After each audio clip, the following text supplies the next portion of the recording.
नमस्कार साथियों, आप सभी का स्वागत है आपके अपने चैनल ट्रू इंस्पायर में। दोस्तों, आज की कहानी में हम लोग देखने वाले हैं एक बूढ़े सियार ने बताया कि स्त्री को पराये मर्द अच्छे क्यों लगते हैं और एक मर्द को पराये स्त्री अच्छे क्यों लगती है। अक्सर दोस्तों देखा गया है कि कई ऐसी औरतें हैं जो कि पराये पुरुषों से दिल लगा लेती है, वहीं कई ऐसे पराये पुरुष हैं जो कि पराये औरतों से भी दिल लगा लेते हैं। दोस्तों, आज की कहानी में हम लोग समझने वाले हैं कि ऐसा आखिर क्यों होता है। चलिए दोस्तों, कहानी को शुरू करते हैं। एक प्यारा सा जंगल था। उस जंगल में एक सियार रहा करता था। वो सियार काफ़ी बेचैन था इसी प्रश्न का उत्तर जानने के लिए कि आखिरकार एक स्त्री को पराये मर्द अच्छे क्यों लगते हैं और एक पुरुष को पराई स्त्री क्यों अच्छी लगती है। तभी वो सियार बेचैन था और इधर उधर भटक रहा था। तभी उसे एक पंडित महाराज दिखाई देते हैं। सियार सीधे पंडित महाराज के पास जाता है और कहता है कि हे पंडित महाराज, आप मेरे एक प्रश्न का उत्तर दीजिए। मेरा पहला प्रश्न है कि आखिरकार स्त्री को पराये मर्द क्यों अच्छे लगते हैं और पुरुष को पराई स्त्री क्यों अच्छी लगती है। तभी पंडित महाराज कहते हैं कि तुम मेरे प्रश्नों का पहले उत्तर दो, उसके बाद मैं तुम्हारे प्रश्नों का उत्तर दूंगा।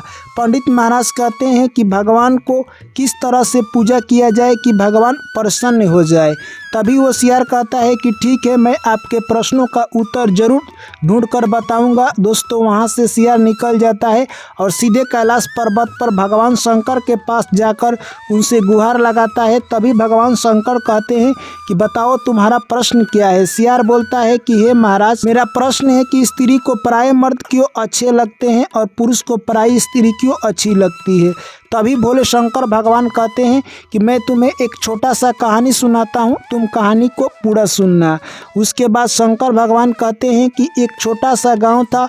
उस गांव में एक भगवान विष्णु की मंदिर थी। उसी में एक पुजारी रहा करता था और भगवान विष्णु की पूजा पाठ किया करता था। एक दिन की बात है, उस मंदिर में एक औरत आती है और एक बच्चे को वहीं पर सुलाकर चली जाती है। जैसे ही पुजारी आते हैं, उस बच्चे को उठाकर खिलाने लगते हैं। सोचते हैं कि कोई औरत धोकर यहाँ पर गई होगी, परंतु 2 से 3 दिन बीत जाता है, वो औरत नहीं आती है। अब पुजारी सोचने लगते हैं कि इस बच्चे को मैं पालन पोषण करता हूँ, क्या पता भगवान की माया, और उस बच्चे को पालन पोषण करने लगते हैं। वो औरत कई महीने बीत जाने के बाद भी नहीं आती है। धीरे धीरे समय निकलता गया। अब वो लड़का धीरे धीरे बड़ा होने लगा और पुजारी बाबा ने उसका नाम चंदन रख दिया। और 10 वर्ष व्यतीत हो जाता है। उसके बाद पुजारी बाबा ने उस लड़के को सब कुछ पूजा पाठ करना और अच्छी तरह से भगवान का भोग कैसे लगाया जाए सब कुछ सिखा देते हैं। और इस तरह से अब वो लड़का भगवान का भोग लगाने लगा। एक दिन पुजारी बाबा भगवान को प्यारे हो गए और इस दुनिया को छोड़कर चल बसे। दोस्तों, अब वो चंदन लड़का था, अकेले हो गया था। भगवान की भोग लगाता और वहीं पर भगवान की दर्शन करता, पूजा पाठ में दिन भर मगन रहता था। एक दिन की बात है, काफ़ी तेज बारिश आती है। उसके पास भोग लगाने के लिए कुछ भी नहीं था। वो गंगाजल से ही भगवान की भोग लगाता है और गंगाजल पीकर सो जाता है। ऐसे ही 2-3 दिन तक बारिश होती रही, परंतु उसको कुछ भी अनाज नहीं मिलता है क्योंकि मंदिर में कोई भी व्यक्ति नहीं आते हैं। अब वो गंगाजल से ही भोग लगाता और अपना ऐसे ही काम चला रहा था, परंतु उसे भूख सताई जा रही थी कि कब उसे खाना मिले। परंतु दोस्तों, कहे तो मंदिर में उस वक्त कोई नहीं आता था।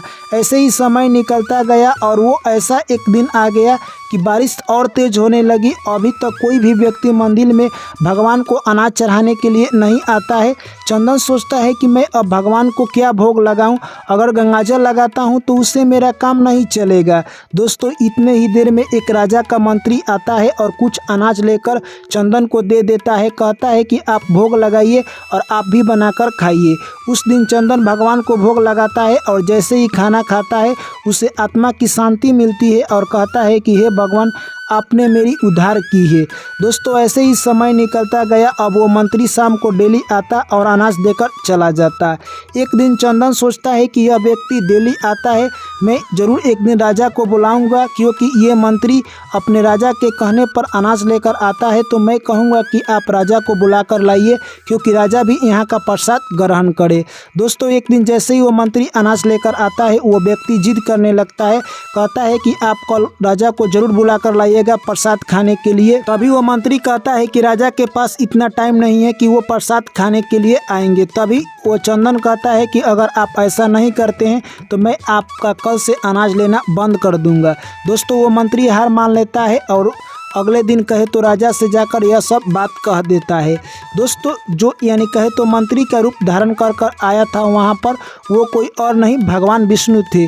भगवान विष्णु जाकर माता लक्ष्मी से कहते हैं कि जिसको हम लोग हेल्प करते हैं वही हम लोगों को राजा समझकर कल बुलाया है, इसलिए मैं राजा का भेष धारण कर लेता हूं और तुम रानी का भेष धारण कर लो। और अगले दिन दोनों यानी कहे तो उस मंदिर के पास पहुंच जाते हैं। वो चंदन कहता है कि आप लोग बैठिए, आप लोगों के लिए मैं प्रसाद बनाता हूं और भगवान का भोग लगाऊंगा, उसके बाद आप लोगों को खिलाऊंगा। दोस्तों वहीं पर भगवान विष्णु जो कि राजा के रूप धारण किए थे, वो बोलते हैं कि मुझे काफ़ी तेज भूख लगी हुई है। तभी वो चंदन कहता है कि आपको कुछ देर इंतजार करना पड़ेगा, क्योंकि मैं जब तक भगवान का भोग नहीं लगा लेता हूं तब तक आपको खाने को नहीं मिलेगा। और वो चंदन चला जाता है भगवान की भोग लगाने के लिए। तब तक इधर भगवान विष्णु रसोई में जाते हैं और खीर चीखने लगते हैं। खीर में नमक डाल दिया था गलती से और दोस्तों सब्जी में चीनी। तभी भगवान विष्णु उसमें से खाकर फिर आकर पुनः अपने स्थान पर बैठ जाते हैं। चंदन उधर से भोग लगाकर आता है और जो प्रसाद लाता है वो उस बर्तन में डाल देता है, जिससे कि प्रसाद की स्वाद आ जाती है। दोस्तों उसके बाद चंदन राजा और रानी को लाकर यानी कहे तो खीर खिलाने लगता है। जैसे ही राजा खीर खाते हैं उनको काफ़ी स्वादिष्ट लगता है और सारा खीर खा जाते हैं। तभी चंदन कहता है कि मैं कितना बड़ा अभागा हूँ कि आप राजा को बुलाए और उस दिन मेरा खीर खत्म हो गया। उसमें से जो थोड़ा सा खीर बचा हुआ था रानी को दे देता है और स्वयं खा लेता है। उसके बाद दोस्तों वो कहता है कि आज की पूजा मेरी सफल हुई। तभी दोस्तों राजा कहते हैं कि तुम क्या मांगना चाहते हो, मुझसे मांग सकते हो। दोस्तों तभी वो चंदन कहता है कि मैं आपसे क्या मांगूं, आप हमारे मंदिर में आए यही मेरे लिए सौभाग्य की बात है। दोस्तों उसके बाद वो राजा सीधे यानी कहे तो भगवान विष्णु का साक्षात दर्शन देते हैं। तभी वो चंदन समझ जाता है कि ये तो भगवान विष्णु है और भगवान विष्णु के चरणों में गिर जाता है। दोस्तों उसके बाद भगवान शंकर कहते हैं कि हे सियार तुम कहानी को ध्यान से सुनना। उसी मंदिर के बगल में यानी कहे तो एक औरत रहा करती थी जो कि पराये मर्द पर ध्यान दिया करती थी और उसका जो पति था वो भी पराये स्त्री पर ध्यान दिया करता था। उसी दिन एक ठगनी वहाँ से जा रही थी। तभी उसका पति यानी उस ठगनी के साथ रफू चक्कर हो जाता है और कुछ देर के बाद उसका पति आता है ठगनी का, जो कि उस औरत के साथ निकल जाता है। दोनों सोने चांदी के गहने ले लेते हैं और उस पार जाने का वादा करते हैं। जो गरीब आदमी था वो अपना सारा गहना ठगनी को दे देता है और इधर जो गरीब महिला थी वो अपना सारा गहना ठगना को दे देती है। दोनों लेकर गहना नदी पार चले जाते हैं। ये गरीब आदमी उसको खोजते खोजते नदी में जाते हैं और दोनों आपस में मिल जाते हैं और वहीं पर सोचने लगते हैं कि हम लोग क्या गलती किए कि नदी में इस वक्त अपनी जान के मुसीबत में डाल दिए हैं। और दोस्तों दोनों उसी में उन लोगों की मौत हो जाती है। इस तरह से भगवान शंकर कहते हैं कि यह कहानी यहीं पर समाप्त होती है। तभी सियार कहता है कि मेरे प्रश्नों का उत्तर दीजिए। तभी बोले शंकर भगवान कहते हैं कि जिस स्त्री का चरित्र गिरा हुआ होता है वही स्त्री पराये मर्द से दिल लगाती है और पराये मर्द से प्यार करती है और पराये मर्द के चक्कर में रहती है। और वो पुरुष जिसका चरित्रहीन होता है वही पराये स्त्रियों पर नज़र डालता है और पराये स्त्रियों से प्यार की कामना करता है। ऐसा नहीं करना चाहिए। दोस्तों जैसे ही भगवान शंकर की यह बात वो सियार सुनता है वो समझ जाता है और कहता है कि हे स्वामी, आपने मेरे प्रश्नों का उत्तर बताकर मेरी ज़िंदगी का बहुत सारा कष्ट हल कर दिया, आपका बहुत बहुत धन्यवाद। और वहाँ से सियार पुनः अपने जंगल में लौट जाता है और अपनी ज़िंदगी खुशी खुशी जीने लगता है।